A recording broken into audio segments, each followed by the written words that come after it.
Hello and welcome to the Ice Guys. This is the show that takes you into the world of the National Hockey League. Every game, every day, from a betting perspective. With pro sports handicappers, Ian Cameron, Alex B. Smith, and various guests from the world of hockey and sports betting.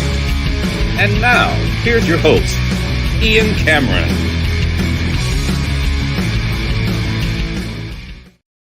Welcome to the Ice Guys, Sunday, November 30. Ian Cameron, Alex B. Smith, ready to break down the Sunday slate. We got a few more games than normal, actually, on a Sunday. 7 games, 4 of them, in fact, taking place this afternoon. So we've got a little bit more of a full slate than normal. But before we get to Sunday's action, as always, we'll begin with Saturday. And a look back just quickly. It started in Finland with the second and final game between the Stars and the Panthers, and Florida sweeps the Finland two-step against Dallas. The Panthers 4-2. They get the job done in that one.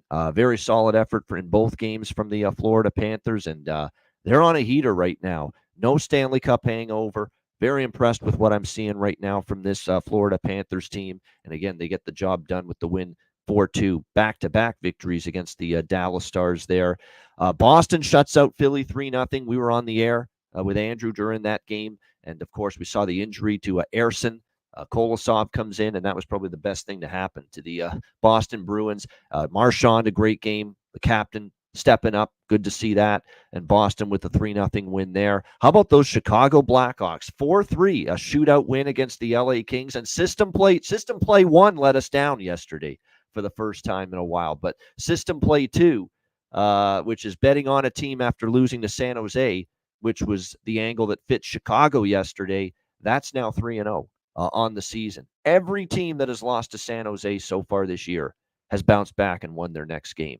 And Chicago was able to do that. I think the LA Kings were guilty of not putting Chicago away, letting the Blackhawks hang around, and the Blackhawks ended up tying it up and then winning in a shootout. And as Alex, I'm sure we'll talk about in his portion of the recap, the first time for ages that all 3 shooters scored in the shootout for the Chicago Blackhawks, which was great to see. Columbus gets absolutely whipped. This Washington team is so damn impressive. 7-2 for the Washington Capitals. They were all over Columbus early, ambushed them for 5 goals. A lot of my props that I mentioned on the show yesterday, hopefully you took them. Connor McMichael, Alexei Protas, mentioned both of them. They both scored for the Capitals yesterday. What a job by Carberry. I mean, right now, if you gave out the Jack Adams Award on November the 3rd for 1 month of the season, Spencer Carberry's your winner. I mean, he is. There's no question. What a job by him. He's a great coach, but I didn't think he was going to get this great a start from this team. I still think this roster is not phenomenal, but you can't argue with the results right now. And especially the way they're scoring. I did not expect Washington to be lighting things up offensively like they have been. And that's what's been really impressive here with Washington so far this season. What else did we see? The night games yesterday. They let the Chief down again, the Toronto Maple Leafs, losing 4-2 to the St. Louis Blues. We did at least get the first period puck line, but that was about it. Too many penalties, unfortunately, again, for the Leafs. Lack of discipline, lack of composure. Binnington, that's actually 2 of his best games this year were both against Toronto. He was very good again in the victory last night, but power play continues to be just a complete and utter just disaster for Toronto. You got to fix that, and they lose 4-2 to St. Louis. Ottawa with the shutout. Forsberg with the shutout over the Seattle Kraken last night, 3-0. Did not see that coming, but definitely a disappointing setback for the Kraken. Detroit, called out Dylan Larkin, and boy, did the captain ever respond for the Detroit Red Wings. He gets both of their goals last night in the 2-1 victory over the Buffalo Sabres. 2 power play goals for Dylan Larkin, and that was enough to stand up. And yes, Adam Gaudette, I should mention, yes, unbelievable. He scores again for Ottawa last night. Gaudette's better than Wayne Gretzky, apparently, at this point. But yeah, 6 goals in the last 10 games for him. You just got to keep betting that prop with him right now. And you're still getting like plus 600 like you did yesterday. I can't believe I've seen it now twice, but Pittsburgh's actually held a team to 1 goal in 2 games in a row. Where has this defense come from? But give them credit. They get a 3-1 win over the Habs. That game kind of hurt me. Nothing cashed there. Montreal team total. The overs fell flat. Not a great day for me, I'll be honest. Not a great day for me yesterday. But, hey, it's going to happen. Nashville with a 5-2 win against Colorado. Good call by Alex. He liked the Preds in regulation. Just too banged up right now, the Avs. Vegas rallies to beat Utah in overtime 4-3. That game, that's funny. I had the over bifecta, but I was stronger on the first period over. That falls short. Vegas 4-3. And what can we say? It's been an amazing run with the system play, right? It was 16-2, or at least by my count. I'm saying Chris Otto says it might be one a little different. We're going to try to get the real record of that, but apparently it could be like 15-4 or something. I might have miscounted. Either way, it's still been incredible. First period over and full game over with the team off a shutout loss, but it was not that way last night. Vancouver, San Jose, first period over, falls short, and the full game, and it ends up being kind of a stalemate for a long period of time. And then there was an explosion late, crazy finish, where Vancouver takes a late 2-1 lead. San Jose ties it with about 2 minutes left. And then in the dying seconds, Pius Suter with the game winner, a ripper over the shoulder of Blackwood with 30 seconds left to give Vancouver a 3-2 win. It's been tough. I don't know if anyone had the draw. I didn't. But boy, if you had the draw, that's tough. My goodness. I mean, you think, hey, they've tied it 2-2. It was 1-1 all third period. And then to see the draw snatched from you the last 30 seconds, pretty tough. Alex, your thoughts on a very busy Saturday? Yeah, we can start with that game. Like I said, there are times where you have bad beats when holding a draw ticket. That was definitely one of those games for sure.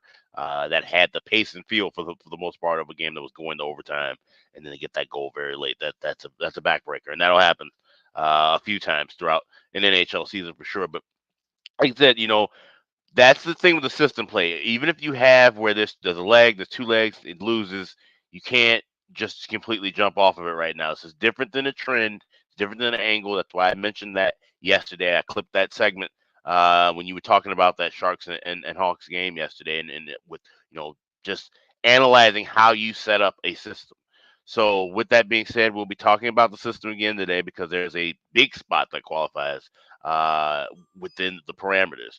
But this is just definitely one of those things where it's something you still have to just kind of roll for a while. And as a bettor, when you decide to play on a system, like I said, it's something you can jump on or off in a sense, but you still have to be pinpoint following it, which is, like I said, that's why we need to get the correction with the record. I have 16-3 as well for the first period end. And like you said, that 13-5-1. So, but either way, that's still quality profit. And you can set a goal within yourself of how many losses are you willing to roll with before even jumping off of the, we don't talk about that enough with trends. You always say you're on a trend until it loses twice in a row. That may not always be the way to look at it with a system play, especially with something that doesn't have to necessarily pop up as a parameter every day. We've been just lucky enough to have this pop up in the last 4, 5, 6 days in a row now, where there's been a game prior to having a shutout. We could have 3 days, 4 days, 5 days in a row where the offense starts rolling and no one gets shut out and this angle doesn't pop up. So that's the reason why it's a system, and it's something that it doesn't always have to fit into the parameters of what the scheduling or the teams for that matter. A team like San Jose is probably going to be very dangerous within the system because they don't have consistent offense. So that's where your handicapping does come into play, is that you still have to identify who the teams are. And then that's where you have to utilize if you just want to roll with the system or not. It's a star that's within the handicapping of a certain game, and we now can either decide to choose that star or not. And it has been so incredibly profitable that it would take like something like 1 in 9. I wouldn't get off it for a long, long time. Like, I'm not stopping. Like, even if this loses 2 or 3 in a row, we're going to keep going. I was gonna say right now with first period over, if it's 16-3 by according to what our numbers have, I would roll that all the way until 8 or 9 losses. So that means I could go 27-9 potentially, still running that, just knowing that that's where if I have that as my parameter, that gives me kind of some leeway, especially with unit size, on what I plan to do moving forward. If I just say, I'm getting off of the next 2 losses, and then I lose 2 more, and then all of a sudden it starts to heat up again, then now I've costed myself money. So that's the thing. I think that I'm just kind of just breaking this down, especially for some of the newer gamblers who are watching this. We always have new people who join us at the beginning of the season every year. So just kind of explaining some betting strategy here of setting a parameter and kind of looking down the road with managing your bankroll in looking at things of this nature. Yeah, absolutely. It's good to point that out, that we don't just jump off when we lose one of these. And it's important definitely right now to point that out. All right, let's move along to Sunday. And this Sunday slate will begin with the Battle of New York to get things going. This is at 1 p.m. Eastern. We got the Islanders and the Rangers. New York Rangers minus 180, home favorites, 6 the total in this game. It's rare that you're going to see a coach very angry with his team after a win, but Peter Laviolette obviously didn't love his team effort against Ottawa. They got outshot badly, but Igor Shesterkin to the rescue, as he so often is, and they were still able to win that game 2-1.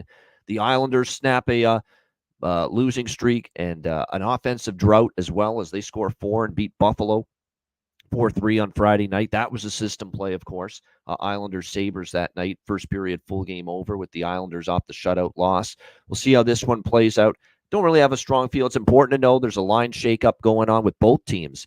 Jean-Gabriel Pageau and Anders Lee are being moved up with Bo Horvat. So you're talking about two guys that have some value. JGP and Anders Lee might have some value for the Islanders now with Horvat. Siplikov scored against Buffalo. I think he's worth a look here for the Islanders, value there. And for the New York Rangers, we're going to see some changes. I'm seeing Artemi Panarin, Mika Zibanejad, and Alexis Lafreniere maybe as the top line, moving Lafreniere to that group to get them going. Will Cooley, I think, is a great prop today because he's playing now with Vinny Trocheck and Riley Smith.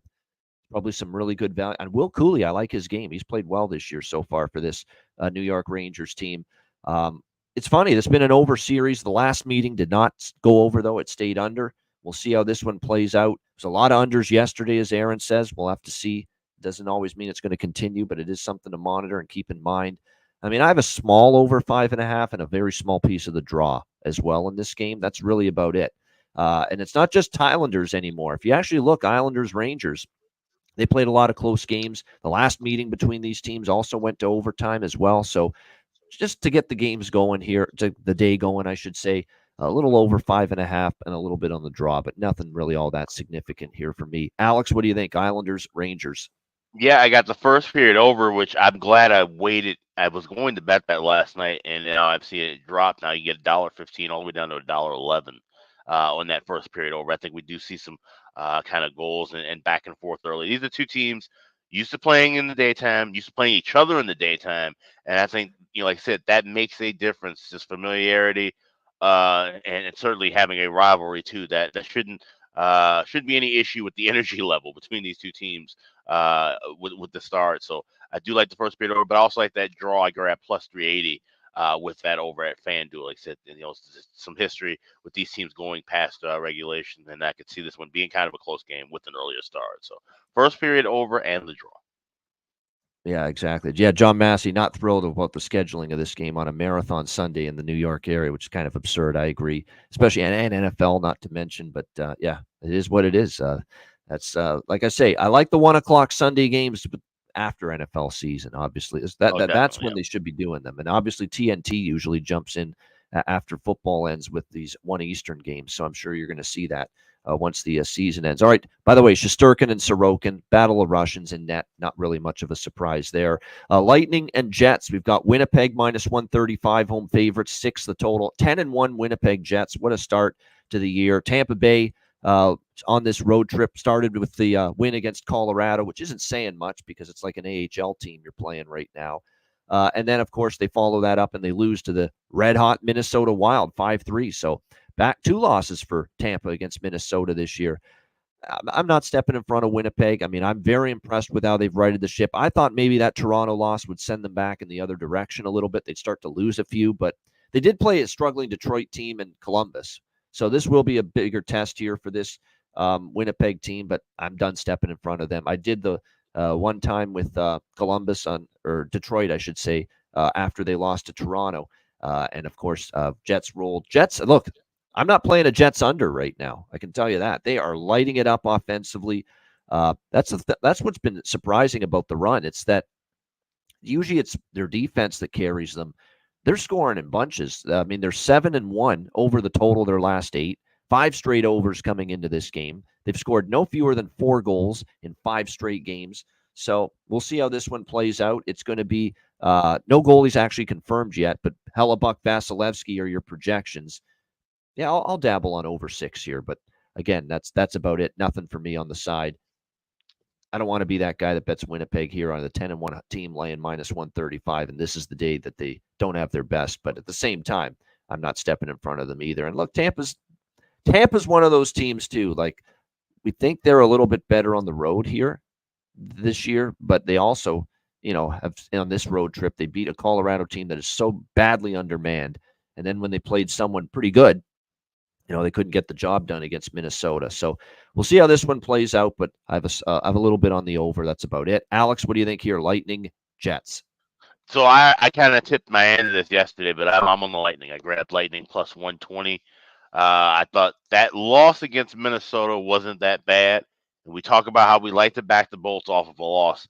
And like I said, a competitive loss and being still on the road, having a day in between too with Minnesota and Winnipeg. A lot of times the Minnesota Winnipeg trip, be it starting in Winnipeg or starting here, will be a home back-to-back spot. So having, I think, that extra day as well, I think that just gives them some good pace, good momentum, early start time. I think Tampa Bay goes in with a little business mentality, takes care of business early, and wins this game. So plus 115, I still endorse that. I think this is a good spot for Tampa on the road. Yeah, I mean, off a loss, I agree with that. We know this team historically, especially in their heyday 2-3 years ago when they're in the final and winning the Stanley Cup. They were very good off a loss. We'll see if that continues here. Connor Geekie might be the guy that's got I like Nick Paul, and he's always worth a look for Tampa Bay. But Connor Geekie now with 2 goals in the last 4 games. It's Morgan's younger brother. And he is up on the second line with Cirelli and Hagel. So getting a great opportunity. I mean, take your pick with Winnipeg. Ehlers is on fire. Velarde's capable. Perfetti's capable. Connor is also on fire right now for Winnipeg. So you can go in a bunch of different directions as far as props go. But this is a good game. I know football dominates on a Sunday, NFL, but I'll be tuned into this. This is a really good hockey game this afternoon, Tampa Bay and Winnipeg. Looking forward to checking it out. All right, Washington and Kakalaki. We've got Carolina Hurricanes -260 home favorites, 6 being the total in this game. I'm so bloody tempted to take Washington, even though it's a bad spot in a back-to-back, but I don't know if I'm going to. That being said, I'm not stepping in front of this Caps team. It's been so impressive to watch. It's been so impressive to see the Connor McMichaels of the world, the Alexei Protas players of the world stepping up, and that's why they've been able to score so many goals. Mangiapane, who they got from the Calgary Flames in the offseason, has stepped up. Ovechkin now starting to find the back of the net in recent games. It is a pretty damn brutal spot, though, so that's where my hesitancy comes in to take Washington here. I mean, they're on a back-to-back 24 hours later after playing at home against Columbus yesterday. They're now in Carolina. Carolina with a distinct rest advantage because they haven't played since Halloween on Thursday night, so they've had 2 days off. They're rolling. They're 5-0 in their last 5, 7-1 in their last 8 games. We'll see how if that can continue here in this one. The Capitals have given them a couple of tough games last year. They actually split the season series last year, 4 meetings, and they each won 1 game at home and 1 on the road. So it was a pretty evenly matched situation here. But I'm telling you what, I'm tempted by Washington. I don't love the spot is not good ultimately with them on this back-to-back. We'll have to see who's in net. I'm seeing Charlie Lindgren expected, not confirmed yet, though, for Washington, and Pyotr Kochetkov expected, not confirmed for Carolina. But the fact remains with Freddie Anderson, he's got this another situation has cropped up from an injury standpoint for him, lower body injury. And the last Rod Brindamore talked about it was Friday, and he said it's looking more like it's week to week. So you pretty much have to expect it'll be Kochetkov here in net for Carolina. So just based on the price and the form, I'm certainly interested in Washington, but I can't say I love it because it is a tough spot for the road team. What do you think here, Alex? Washington, Carolina? Yeah, I would take some small looks at the over bifecta in the spot. That's the only thing I would look at. Except with Washington, they got their offense rocking and rolling, but this could be a tricky spot defensively. I remember that track meet that these 2 teams had last March, where it was like 8-7 was the final, and just found its way to go in overtime too in that one. So not playing the draw, but would have some smaller leans to the first period and first period over, full game over, and both teams score in the first. So small sprinkle in the trifecta. Might be worth a look, the overs, believe it or not, because we did see 6-2, 7-6, couple of the games last year between these 2 teams, and the last 3 meetings have had at least 6 goals scored in them. And we know Washington's going over the total like crazy right now because they're scoring at goals in bunches. Like I said, I don't know if this is going to keep up, but other than the shutout loss to Tampa, 6, 4, 6, 5, 6, 7. It's the number of goals they're scoring in these games. It's just been remarkable. I like props more than anything in this game. I like Jack Roslovic for Carolina. There's good prop value here. He's still on the top line for them with Aho and Svechnikov.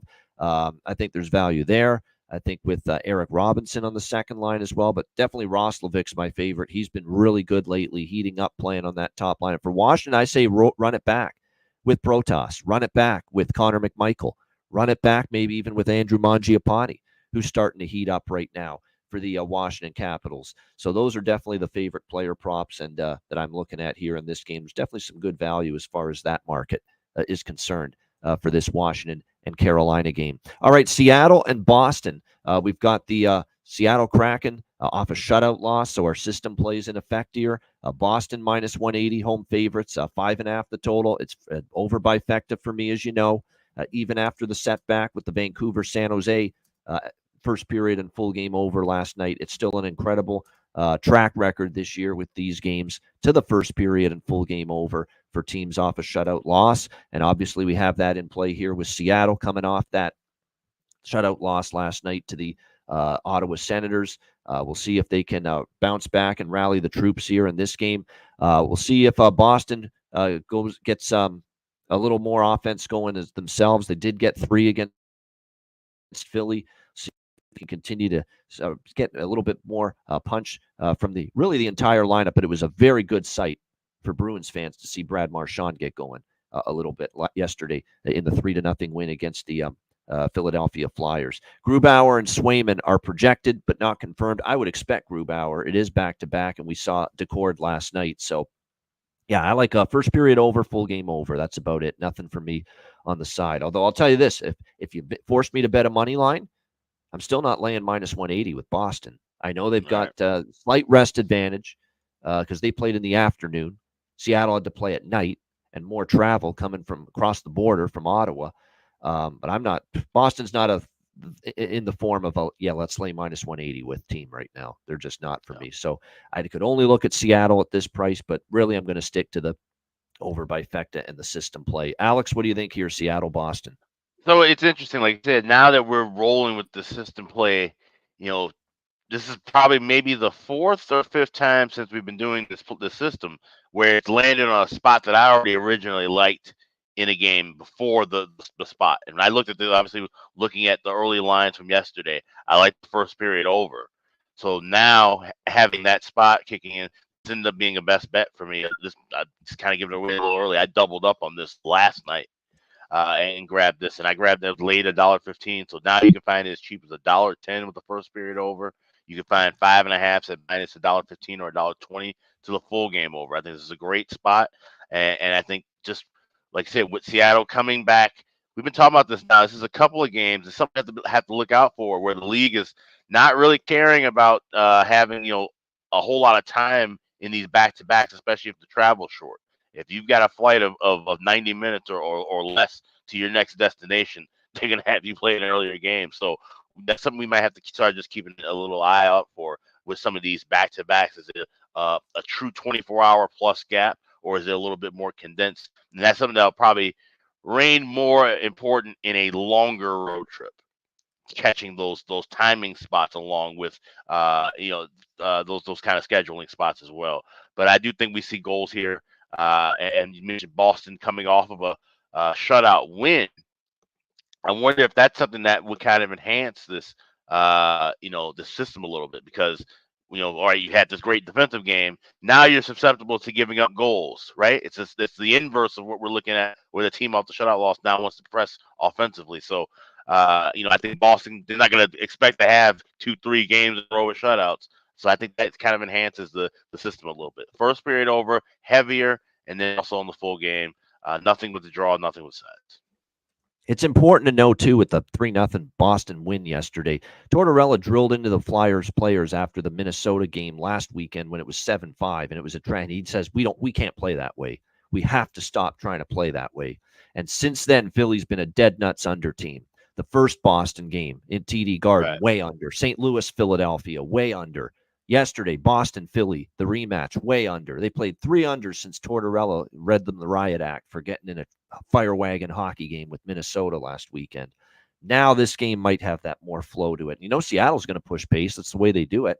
They just got to find a way to score. They've had games where they've exploded. They're playing fast. They're playing with the pace of an over team.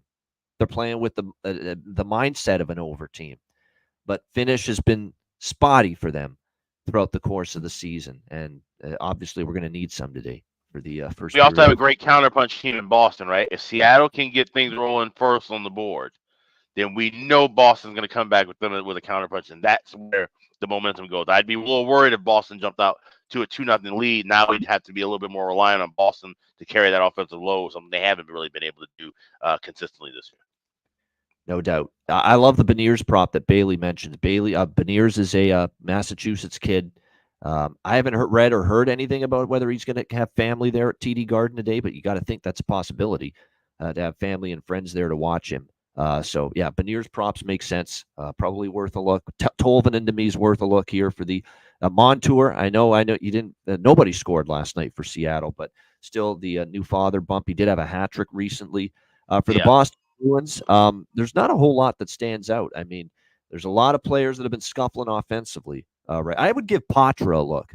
Patra actually is someone that's had chances. I think he scored one of their goals yesterday against Philadelphia. Maybe Matt Patra for a little down the board shot to find the back of the net here for the Bruins in this game. All right, we move to, well, I guess this is early evening in the Eastern time, but late afternoon locally in St. Paul. We've got the Toronto Maple Leafs and the Minnesota Wild. Minnesota minus 115 home favorites, 6 the total. This game is one of those games where I feel, I kind of want Toronto off a game like that last night. But if I bet them, they'll lose. And at the same time, another part of me says, well, I want to really ride this red-hot Minnesota team and the way they're playing right now. And I feel if I bet them tonight, they're going to lose. And Toronto will get them. So this is just I want to stay totally away from this game. It's a good one to watch, though. It was a setback for the Leafs last night. They were playing better, though. They had won a couple in a row, Winnipeg and Seattle earlier in the week. But again, penalty trouble, power play. It's a power outage right now for this Toronto power play. It's shocking that they are now, I think, dead last or second to last I checked, with their power play ranking in the NHL. I mean, that's how bad it's been for Toronto right now. They're rolling 21 points for Kaprizov. Absolutely tremendous win against Tampa Bay because of how tricky that spot was. First game back home off a very long and successful road trip, and they didn't get caught in the trap, and they beat a damn good team as well in that spot. Tampa Bay 5-3 the other night. Now they needed some Gustafsson heroics, some puck luck. Tampa just couldn't get that tying goal late, but nevertheless, Minnesota's playing well. I'm not comfortable, especially now. Look, we always talk about Minnesota's overvalued at home, but this is actually cheap by usual standards of Minnesota on home ice at XL Energy Center. But I lean Wild. I don't want to go against them. They do have the rest advantage, but I'm going to stay off. It feels like, for me at least, one of those games where I'll decide I'm going to bet one of these teams and they'll lose. I don't know why I feel that way. I just feel that way about this game. Alex, do you think your Leafs Wild?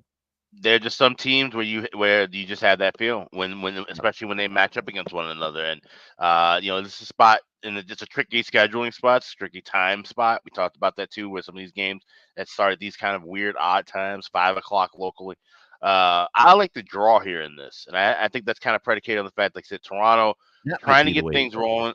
Yeah, trying to get things rolling offensively, and especially on the power play. But Minnesota, they know they have to tighten things up a little bit defensively after that track meet they had at home against Tampa Bay. They gave up that goal late. They had a ton of chances, Tampa, to tie that game.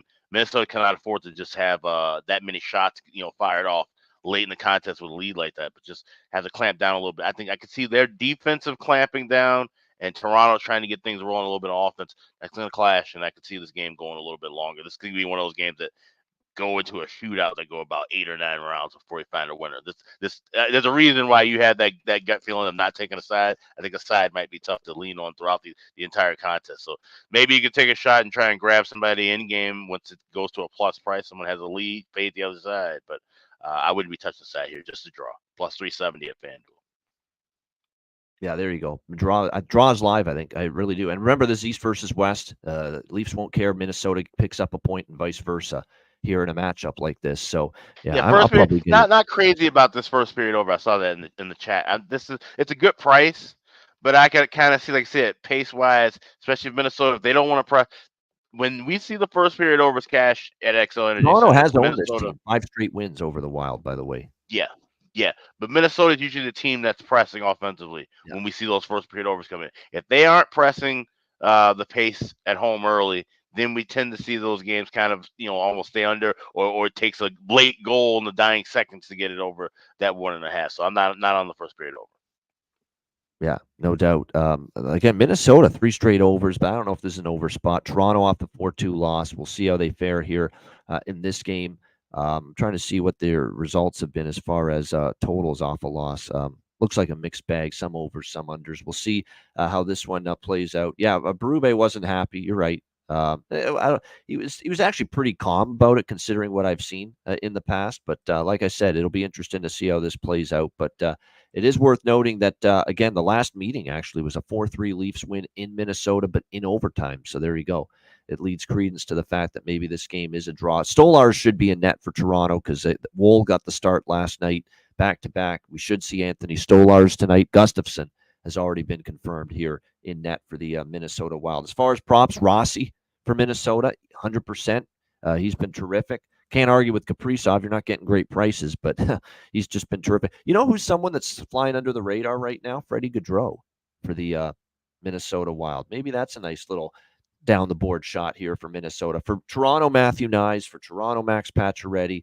I keep going back to those two in particular because I think they have definitely stepped their game up and have great chemistry on their lines right now. And you're actually still getting pretty good prices on their props at the moment. All right, we move along to the Battle of Alberta. I don't care what the records are. It's always fun when it's the Oilers and the Flames. Edmonton minus 150, road favorites. The total in this game sitting at 6.5, shaded to the under here in this game. Look, first game without Connor McDavid. They beat Nashville 5-1. I think it was a pretty tidy defensive game as well from the Edmonton Oilers in that one. For me, I'm not on board with just, we got to fade Edmonton in this price because there's no McDavid. I liked what I saw. Leon was a beast.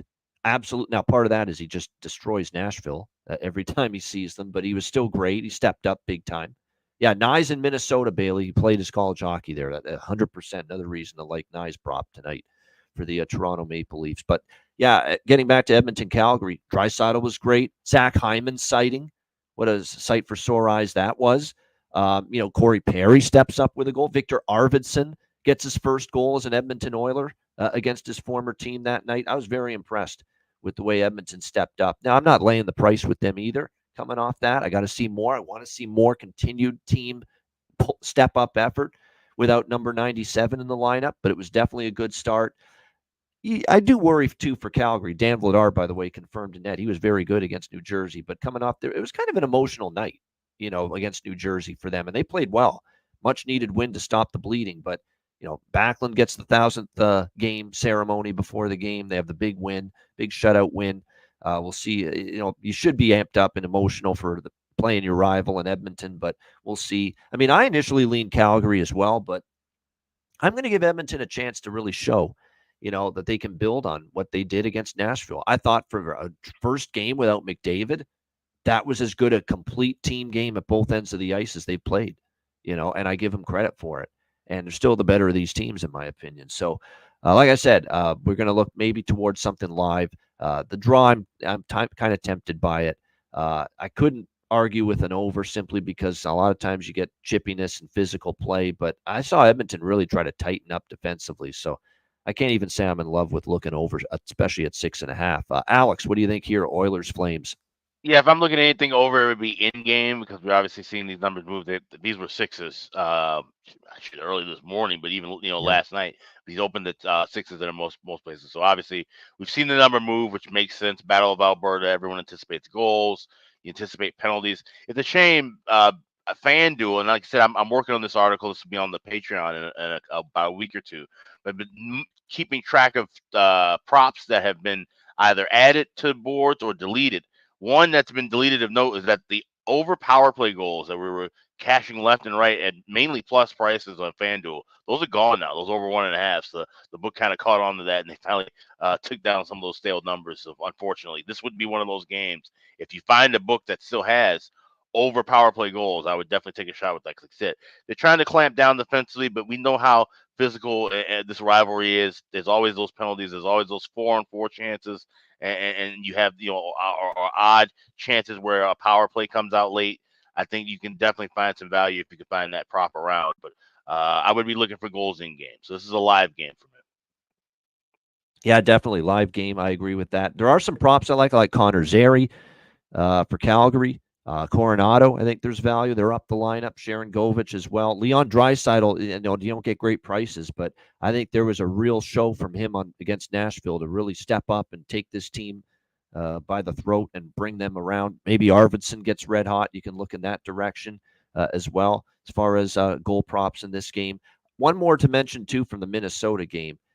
He is riding a 7-game multi-point streak, 7 games in a row where he's had at least 2 points. If you buy into it continuing tonight for Minnesota, Kaprizov over 1.5 points is like plus 125. You can go in that direction with it. I mean, he's 7 straight games with at least 2 points. I mean, it's hard to talk anyone out of maybe a look to that. Kaprizov over 1.5 points in that game with Toronto taking on Minnesota. All right, the final game of this Sunday slate. Back-to-back for Alex's Hawks. The Chicago Blackhawks taking on the Anaheim Ducks. We've got Anaheim rather, minus 130, home favorites. Total in this one at 6, shaded to the over. I mean, Anaheim has really seen their offense sputter, and it's concerning. It's concerning you only score 1 goal against the Pittsburgh Penguins. Even in the win against the Islanders, 3-1, Dostal was phenomenal. It's not like they generated a ton in that game. So, their offense is kind of stagnant right now. 2 goals or less in 3 of the last 4 games. In fact, they haven't scored more than 3 goals, in 7 straight hockey games, this Anaheim Ducks team. So they have had a tough time finding the back of the net. They're off that 4-game road trip back home for the first game. Not the greatest spot for Anaheim. But for Chicago, it's the 5th and final game of their current road trip. Not the greatest spot for them. So who do you trust here? Chicago and Anaheim. We know it'll be Arvid Soderblom and net tonight for the Blackhawks. Projections are Dostal for Anaheim, who's been terrific all season, but not confirmed yet. Let's pump the brakes on criticizing Arvid here. 2.52 goals against, 911 save percentage. Obviously, the Buffalo game he was in net, they did lose, but he didn't play terrible. And we know he played great, good enough to win against Winnipeg in the earlier start he made this year. So this one is just maybe I look toward a draw here in this game. It's kind of what it's got that feel to it. We certainly saw overtime with Chicago and LA yesterday. But, man, you just can't get 2 worse spots for these teams. I mean, you got Anaheim off the long road trip in the East, back home. That's not a spot I'm laying a price with Anaheim. But Chicago back-to-back, going home after this game with Soderblom in net, who I know has been solid, but I worry that the bottom falls out any time now. That's always in the back of my mind. So, draw. Not a strong opinion. Doubt I bet this game, side or total, honestly. What do you think here, Alex? Chicago, Anaheim. No, I like this draw spot, and like you said, it's for those scheduling reasons. The end of the road trip for the Hawks. Second leg of a back-to-back, and off of a great comeback win. This feels like a game where at least I think the Hawks do bring some of that carryover energy early, but it could fade out a little bit late. First Like you period. said, You know what? Anaheim. Chicago first period may be a good bet because this is Yeah. probably worse than the first period for Anaheim. The long travel east to west. Chicago maybe has the jump early and a little bit of bump in their step, hitching their giddy up after the big comeback yesterday, and then maybe they peter out later in the game. Yep. If you were to look at it at any side point, you're right. Yeah, Hawks first period would be your best option in that route. But I think we could see a cross of, like you said, Hawks playing well early, Anaheim maybe getting their legs under them a little bit late, and then this thing settles down. And if you're talking Dostal and Soderblom, obviously massive advantage Anaheim with Dostal. But Soderblom's played well. The thing is, you just don't know. Like I said, when's the bottom going to fall out? And the fact that even he's played well, still hasn't gotten those victories. So this is one of those, like I said, tough spot for a side. The roll of the draw here, plus 360 available at FanDuel. That's a good price. I think anything plus 340 or higher is a worth shot here with the draw. No doubt. Now keep in mind, we think Dostal's in net, and if Dostal's in net, now I might get involved if it's not Dostal, because that could open the door. Maybe I look Hawks team total over, because there's a big drop off to Reimer right now. To Reimer, yeah. From Dostal. I think over by fact the in game would be live if it is confirmed Reimer. Yeah, that's what I'm waiting on. So I can't move until I know that. I want no part of any overs with Anaheim with Dostal. None at all. I'm fine with a draw. I'm fine with a draw with either goalie. So the draw play that I mean it's already in. But I endorse it either way. But I would be adding over by fact the in game if it is Reimer starting. Here's why I don't think it's set in stone. It's Dostal tonight. He had a real heavy workload the last 2 games of that road trip. Islanders fired a lot of pucks at him, 41. Pittsburgh fired a lot of pucks at him, 45. So he faced 86 shots in those last 2 games of that road trip, Dostal, against the Islanders and the Penguins. And so that's a lot of rubber to face. But so to me, it's not a surefire thing that he's going to be in net here tonight. But he's got a 1.99 goals against average so far this season for the Anaheim Ducks. Again, this kid from Czechia, he's following up what he did at the World Championship and building on a solid year at times last year. He's taken that step. Been impressed. It could be a lot worse for Anaheim with their offensive struggles. This could be a lot worse for Anaheim if Dostal hasn't been on top of his game. Definitely, no doubt about it. Great stuff. Shout out to everyone in the chat at the like button. We always try to get this show completed by the start of the Sunday NFL games. Patreon.com/Ice Guys, $10 per month. Again, sign up. Daily sides, totals, and player props posted each and every day. Goalie charts, totals charts, and more bonus content. And again, your subscription goes a long way to keeping this show going long term. So sign up, just $10 per month. We love how many subscriptions we've gotten the last month. It's been amazing to see. Keep it up. We're pushing for even more. $10 per month. We've kept it reasonable for everybody. Same price for years. $10 per month. Patreon.com/Ice Guys.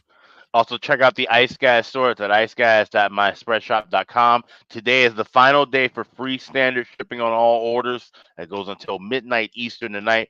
Put everything in your cart, and when you get to checkout, you take standard shipping. That's absolutely free. We got everything in stock right now, so don't miss out. Last day, free standard shipping right now at iceguys.myspreadshop.com. And important to remember, we're right back here tomorrow at this same time, noon Eastern, every Monday moving forward. Including tomorrow. All right, bargain bin special of the night and best bets coming up right after we hear from our great Ice Guys sponsors.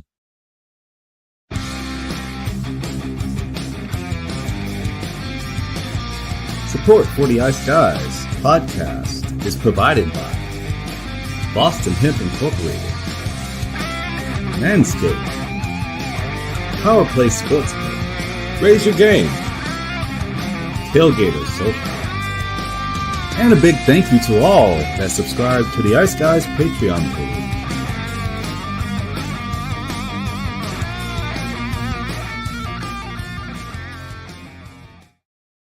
Everyone loves a perfect pair. Bacon and eggs. Thunder and lightning. Mario and Luigi. A hot dog with fries. Ian and Alex B. That's right. Everyone loves a perfect pair. So why not pair up your game nights with Boston Hemp? From exotic flower to concentrates and edible products. You'd be hard-pressed to find a better pairing than Boston Hemp and hockey. Check them out today at bostonhempinc.com. That's bostonhempinc.com. Boston Hemp Incorporated, the official smoke sponsor of the Ice Guys. Void where prohibited by law. Not available outside of the United States. Must be 21 or over to obtain products. Check your local regulations to see if Boston Hemp is available in your area.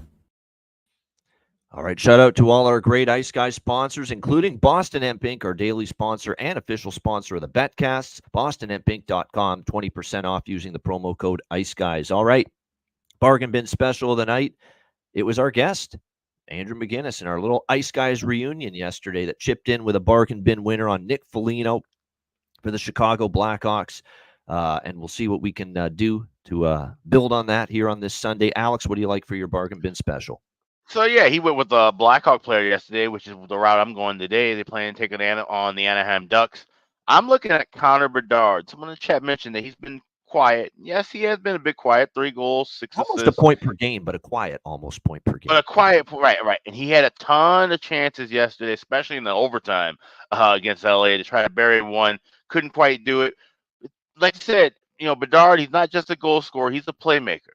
He's a facilitator. I think he'll have chances to get to his guys tonight against Anaheim, especially, like we said, not necessarily Dostal. If it's a Reimer, there should be more chances available. So give me Connor Bedard, 2 assists, plus 550 available at FanDuel. I think he's going to get some, be able to help out some of his teammates, and they're going to be able to get the job done as far as the goals go. So Connor Bedard, 2 helpers, plus 550 at FanDuel. That's my Sunday bargain bin special.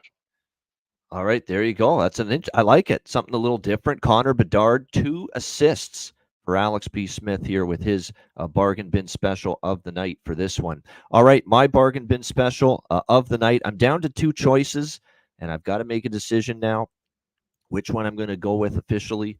But plus, I want to see what the current prices are, and BetStamp's not cooperating. Let's see if we can get that. Okay, he is available at a bargain bin price. Yeah, plus 340. BetMGM, best price available.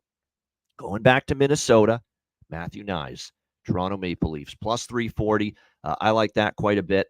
Beniers is a good one, too. That was the other one I was considering, actually, because Beniers is over plus 300 as well for Seattle, back close to home. But I'm going to go with Matthew Knies, Toronto, plus 340.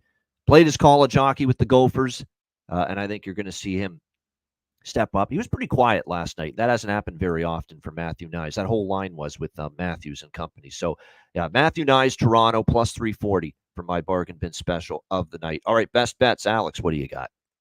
All right, Seattle, Boston, rolling with the system. First period over. That's been 16-3 without off the shutout loss. So now getting a great price. If you're available with a Circa book, you can lay $1.10 on the over 1.5. But anything up to $1.20 is a buy sign for the Kraken and the Bruins. First period over. That's my Sunday best bet. It's an afternoon spot.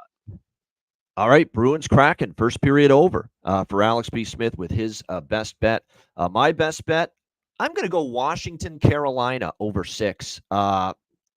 Washington's just scoring goals in bunches.